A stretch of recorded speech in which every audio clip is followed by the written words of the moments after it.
2024 தை கிருத்திகை எப்போது கேட்ட வரம் கிடைக்க எப்படி முருகனை வழிபட வேண்டும்?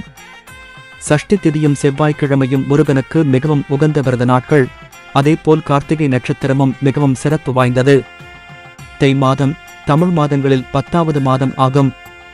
இந்த மாதத்தில் வரும் கிருத்திகை நட்சத்திரத்தன்று விரதம் இருந்து வழிபட்டால் குழந்தை இல்லாதவர்களுக்கு நிச்சயம் குழந்தை பிறக்கும் என்பது நம்பிக்கை.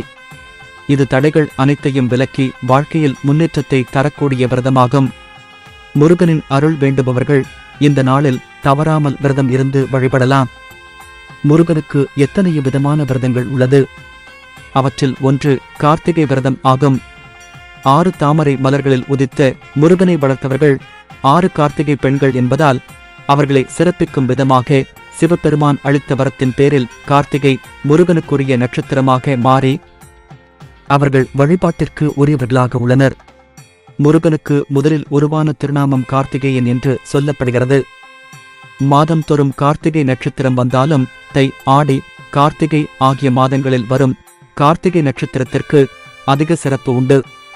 அதிலும் தை மாதத்தில் வரும் கார்த்திகை நட்சத்திரம் தனிச்சிறப்பு வாய்ந்ததாகும். எப்படி மார்கழி மாதம் தேவர்களின் விடியற் காலை பொழுது என சொல்லப்படுகிறதோ அதேபோல தை மாதம் என்பது தேவர்கள் இறைவனை வழிபட்டு வேண்டிய வரங்களை பெறும் காலமாக சொல்லப்படுகிறது. அதனால் தை மாதத்தில் விரதம் இருந்து வழிபட வேண்டிய வரங்களை பெறலாம் என்பது ஐதீகம்.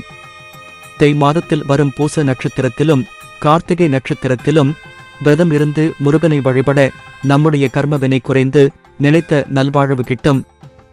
குழந்தை இல்லாதவர்கள், உயர் பதவி கிடைக்க வேண்டும் என்பவர்கள், செவ்வாய் தோஷத்தால் திருமண தடைப்பட்டு இருப்பவர்கள், தீராத நோயால் பாதிக்கப்பட்டவர்கள் கார்த்திகை விரதம் இருக்கலாம்.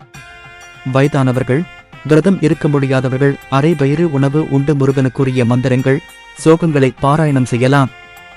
விரதம் எடுப்பவர்கள் கார்த்திகை நட்சத்திரத்திற்கு முதல் நாளில் பரணி நட்சத்திரம் வரும் நாளில் பகல் பொழுதுடன் உணவை நிறுத்திக் கொண்டு இரவில் இருந்து உபவாசத்தை துவங்கிவிட வேண்டும். மறுநாள் கார்த்திகை அன்று அதிகாலையில் எழுந்து நீராடி முருகனுக்குரிய மந்திரங்கள், சோகங்களை பாடி பாராயணம் செய்ய வேண்டும். அன்று முழுவதும் உபவாசமாக இருந்து மாலையில் 6 சுத்தமான நெய் அல்லது இளநெய் விளக்கேற்றி பூஜை செய்து அதற்கு பிறகு விரதத்தை நிறைவு செய்ய வேண்டும்.